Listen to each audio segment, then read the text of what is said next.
Ele era enorme, confessa Ingrid Bergman nas suas memórias. Ingrid Bergman nasceu a 29 de agosto de 1915 em Estocolmo, na Suécia. Ela cresceu num mundo muito distante do glamour do show business. A sua infância foi marcada por tragédias. Perdeu a mãe aos 3 anos e o seu amado pai, um fotógrafo que lhe incutiu desde cedo o amor pelas imagens e pela representação. Faleceu quando ela tinha apenas 12 anos. Órfã e tímida, foi criada por familiares, mas encontrou a sua vocação e o seu refúgio nos palcos. Apesar da sua postura reservada, Bergman demonstrou desde cedo uma extraordinária capacidade de expressar emoções e dedicou-se à representação com uma determinação inabalável. Estudou na prestigiada Escola Real de Teatro Dramático de Estocolmo, a mesma que formou Greta Garbo, outra lenda sueca. O seu talento rapidamente a destacou e, em pouco tempo, já atuava em filmes suecos, onde a sua presença luminosa e estilo natural de representação lhe valeram a aclamação da crítica. Um dos seus primeiros papéis de destaque foi no filme sueco Intermezzo, de 1936, que mais tarde a catapultaria para o estrelato internacional quando foi refilmado em Hollywood. Em 1939, a convite do produtor David Otto Selznick, Bergman chegou a Hollywood para protagonizar a versão americana de Intermezzo, uma história de amor ao lado de Leslie Howard, com a sua beleza suave e natural, sotaque delicado e interpretações sinceras, destacava-se em forte contraste com as estrelas mais estilizadas da época. O público ficou cativado e Ingrid rapidamente se tornou uma das atrizes mais requisitadas do início da década de 1940. A sua ascensão foi rápida e deslumbrante. Nos anos seguintes, protagonizou uma série de filmes clássicos que demonstraram a sua versatilidade e profundidade emocional. Entre as suas interpretações mais icônicas está o papel de Ilse Lund em Casablanca, de 1942, ao lado de Humphrey Bogart. O filme tornou-se um dos mais adorados da história do cinema, e a interpretação de Bergman, de uma mulher dividida entre o amor e o dever, é fundamental para o seu apelo duradouro. O seu rosto radiante, sobretudo nas cenas comoventes do Café Rick, fica para sempre gravado na memória dos cinéfilos de todo o mundo. O trabalho de Bergman durante este período valeu-lhe aclamação generalizada e múltiplas nomeações para os Oscars. Em 1944, ganhou o seu primeiro Oscar de melhor atriz pela sua fascinante interpretação em A Meia Luz, onde interpretou uma mulher que é gradualmente levada a acreditar que está a enlouquecer. A intensidade psicológica e a vulnerabilidade que ela trouxe ao papel demonstraram a sua notável capacidade dramática. A isto seguiram-se outros papéis memoráveis, entre os quais o de Alfred Hitchcock em Notorious,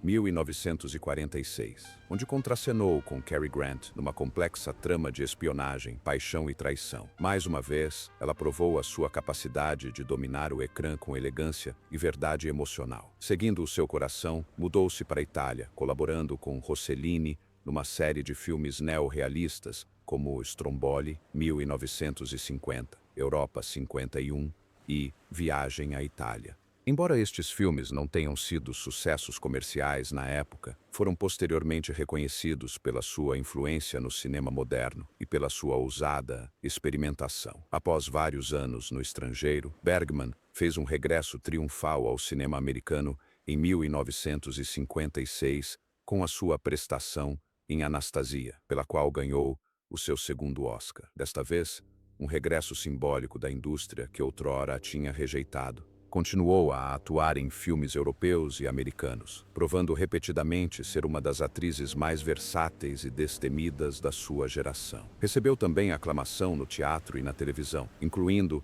a sua interpretação premiada com um Emmy em Uma Mulher Chamada Golda, onde interpretou a primeira-ministra israelita Golda Meir. Ao longo da sua carreira, Ingrid Bergman foi nomeada para 7 Oscars, vencendo 3, além de 2 Emmys, um Tony e inúmeras outras honras. Atuou em 5 línguas e trabalhou com alguns dos maiores realizadores do século XX, incluindo Alfred Hitchcock, Ingmar Bergman, Nour Relation e Sidney Lumet. Mas, para além dos elogios, foi a sua sinceridade inconfundível e a dignidade discreta que a tornaram querida pelo público de todas as gerações. Ingrid Bergman foi uma mulher que viveu intensamente, representou de forma brilhante e recusou ser limitada pelas expectativas restritas da sua época. Mesmo quando os escândalos ameaçaram ofuscar as suas conquistas, ela nunca comprometeu a sua integridade ou a sua devoção à sua arte. Na sua vida pessoal, vivenciou momentos de profunda alegria e de profunda tristeza, casamentos, divórcios, a maternidade e doenças, mas enfrentou tudo com notável serenidade. Ingrid Bergman, a aclamada atriz sueca conhecida pela sua beleza e talento, casou pela primeira vez com Peter Aron Lindström em 1937. Lindström era um profissional médico respeitado, especificamente um neurocirurgião, o que refletia um mundo muito diferente do glamour de Hollywood e do cinema internacional em que Bergman estava inserida. O casamento, embora inicialmente estável e aparentemente convencional, foi marcado pelas complexidades da ascensão de Bergman ao estrelato e pela sua crescente imersão na indústria cinematográfica. Juntos, Ingrid e Peter Lindström tiveram uma filha, Pia Lindström, nascida em 1938, que mais tarde se tornaria uma jornalista de televisão e apresentadora de notícias de sucesso. Apesar da aparência exterior de uma família tradicional, a relação do casal acabou por se tornar tensa, em grande parte devido às exigências da carreira de Bergman e aos desafios pessoais que enfrentou à medida que envelhecia e ganhava maior destaque internacional. No final da década de 1940, a vida de Ingrid Bergman sofreu uma reviravolta dramática quando iniciou uma relação amorosa com o cineasta italiano Roberto Rossellini. Rossellini foi um realizador proeminente e extremamente influente, famoso pelo seu papel pioneiro no cinema neorrealista italiano. O caso entre ambos começou enquanto Bergman ainda estava casado com Lindström, facto que causou um escândalo considerável na época. Esta relação foi ao mesmo tempo apaixonada e controversa, pois ultrapassou os limites das expectativas sociais em relação ao casamento e à fidelidade. O caso extraconjugal tornou-se público depois de Bergman ter dado à luz a filha de Rossellini, Isabella Rossellini, em 1952. O nascimento desta criança simbolizou uma ruptura significativa na vida pessoal de Bergman e provocou um intenso escrutínio mediático e debate público. Após o nascimento de Isabella, Ingrid Bergman divorciou-se de Peter Lindström em 1950, pondo fim a um casamento de 13 anos. Pouco tempo depois, Bergman e Rossellini oficializaram a união, casando-se no México. O casamento marcou um novo capítulo na vida de Bergman, profundamente entrelaçado com a visão cinematográfica de Rossellini e a cultura italiana. O casal teve mais 2 filhos, Roberto Ingmar Rossellini, nascido em 1954, e Isotta Ingrid Rossellini, nascida em 1956. Apesar das colaborações criativas e do crescimento da família, o casamento enfrentou inúmeros desafios, incluindo pressões profissionais, diferenças culturais e o intenso escrutínio público após o escândalo anterior. Por fim, Bergman e Rossellini divorciaram-se em 1957, pondo fim a uma complexa e influente parceria que deixou uma marca indelével tanto nas suas vidas pessoais como nas suas histórias cinematográficas. Em 1958, apenas um ano após o divórcio de Rossellini, Ingrid Bergman casou com Lars Schmidt, um empresário teatral sueco. Schmidt foi fundamental na promoção do trabalho teatral de Bergman na Europa, e a relação entre ambos proporcionou um ambiente pessoal mais estável e privado para a atriz após anos de controvérsia pública. O casamento durou quase 2 décadas, de 1958 a 1975. Durante este período, Bergman conciliou a carreira com a vida pessoal e encontrou apoio na dedicação de Schmidt às artes e na gestão de produções teatrais. Contudo, como acontece com muitos casamentos longos, o relacionamento deles acabou em divórcio, encerrando mais um capítulo na vida pessoal complexa e multifacetada de Bergman. Quando Ingrid Bergman falava de Gregory Peck nas suas memórias, não se referia apenas à sua estatura física, embora isso, por si só, fosse inesquecível. Ele era enorme, escreveu ela, e a palavra ressoava com muito mais do que apenas um comentário sobre a sua altura ou ombros largos. Foi uma declaração carregada de admiração, respeito e algo quase confessional, como se recordasse uma presença que outrora a tinha dominado. Fisicamente, Gregory Peck era a personificação da masculinidade clássica de Hollywood, com a sua estatura imponente que o diferenciava da maioria dos seus contemporâneos, deixava frequentemente uma impressão duradoura, tanto no público como nos seus colegas de elenco. Bergman, uma mulher que trabalhou com lendas em diversos continentes, de Humphrey Bogart a Cary Grant, ficou ainda assim impressionada com a presença imponente que Peck emanava no momento em que entrava num set de filmagens. Ele não entrava numa sala, observou ela, ele preenchia-a. A sua fisicalidade era escultural, quase romana na sua nobreza, mas nunca intimidante. Havia uma delicadeza na sua postura, uma elegância nos seus movimentos que suavizava a força bruta que o seu corpo projetava. Mas quando Bergman disse massivo, ela também se referia à sua alma. A bússola moral de Peck, a sua intensidade silenciosa e a profunda integridade com que se comportava, tudo isto contribuía para algo imenso. Lembrava-se de que ele tinha uma presença marcante, como se o próprio ar o ouvisse falar. Ela descreveu como, mesmo nas conversas mais banais, ele tinha a capacidade de nos fazer sentir que as suas palavras importavam profundamente. Não lhe podia mentir, confessou. Tinha uns olhos que te viam por dentro, não de uma forma que te fizesse sentir exposto, mas de uma forma que te inspirava a ser honesto. O tempo que passaram a trabalhar juntos, dentro e fora do ecrã, foi permeado por uma tensão que oscilava entre a admiração profissional e uma química poderosa e tácita. Havia momentos, admitiu Bergman, em que o olhava do outro lado da cena e me esquecia das minhas falas. Não por nervosismo, mas porque era genuinamente transportado pelo homem que tinha à minha frente. Não era luxúria, descreveu ela, mas sim reverência, uma espécie de entrega emocional a alguém que parecia esculpido em algo intemporal. Bergman recordou ainda como Peck suportava o peso da fama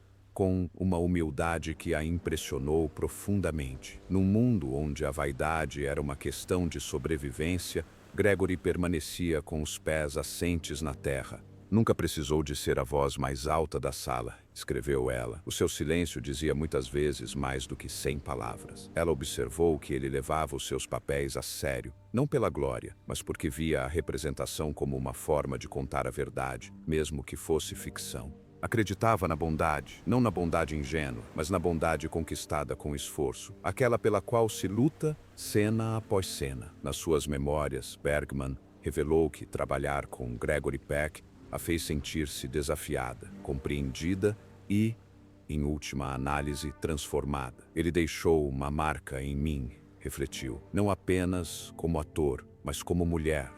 Lembrou-me que a grandeza não se resume à perfeição, mas sim à presença. Gregory estava presente no sentido mais profundo e magnífico da palavra. Por isso, quando ela escreveu "Ele era imenso", não foi uma frase qualquer, nem um título de um tabloide. Era um resumo do percurso de um homem cuja grandeza a tocou de formas que ela nunca imaginara, física, emocional, artística e espiritualmente. Durante a temporada teatral de A Esposa Constante, em Londres, no início da década de 1970, a vida de Ingrid Bergman sofreu uma reviravolta dramática e inesperada. Foi durante este período, quando ainda dominava os palcos com o mesmo magnetismo que há muito definia a sua carreira cinematográfica, que se apercebeu de uma anomalia física preocupante, um nódulo duro sob o seio esquerdo. Apesar de estar imersa numa agenda de apresentações intensa, Bergman, conhecida pela sua disciplina e atenção aos detalhes, agiu rapidamente. A 15 de junho de 1974, foi submetida a uma cirurgia numa clínica privada de Londres para remover o nódulo. Embora a operação tenha sido mantida em relativa discrição, marcou o início de uma longa e difícil batalha contra o cancro da mama.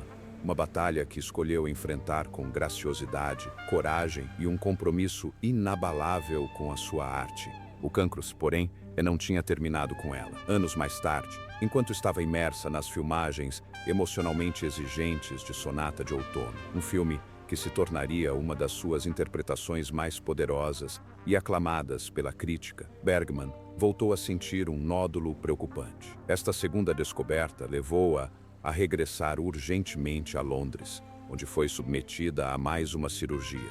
A experiência foi particularmente simbólica. Mesmo enquanto o seu corpo lutava contra uma doença terminal, ela apresentou uma das performances mais cruas, complexas e vulneráveis da sua carreira sob a direção de Ingmar Bergman, sem parentesco, num papel que parecia espelhar as provações emocionais da sua vida real. Após a cirurgia e a recuperação, demonstrando o seu espírito indomável e a sua incansável ética de trabalho, Bergman iniciou imediatamente os ensaios para Águas da Lua, uma adaptação televisiva de 1978, recusando-se a deixar que a sua doença a definisse ou limitasse. Apesar da contínua progressão da sua doença, Bergman continuou a assumir papéis significativos, incluindo um dos mais importantes da sua carreira tardia. A interpretação da primeira-ministra israelita Golda Meir no telefilme de 1981, Uma Mulher Chamada Golda. A escolha foi ousada e profundamente comovente. Bergman estava agora frágil, com o rosto alterado pelos tratamentos e pelo tempo, mas incorporou a personagem de Meir com profunda força e dignidade.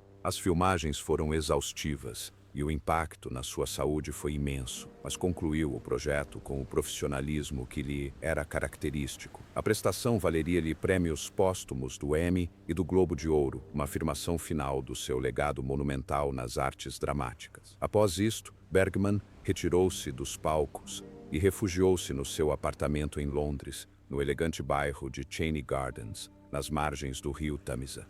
A região era conhecida por acolher residências artísticas e pelo seu charme tranquilo, mas para Bergman tornou-se um lugar de solidão e de luta silenciosa. Aí começou a submeter-se a tratamentos regulares de quimioterapia. A estrela, outrora radiante, que cativara milhões, enfrentava agora a doença com um estoicismo sereno.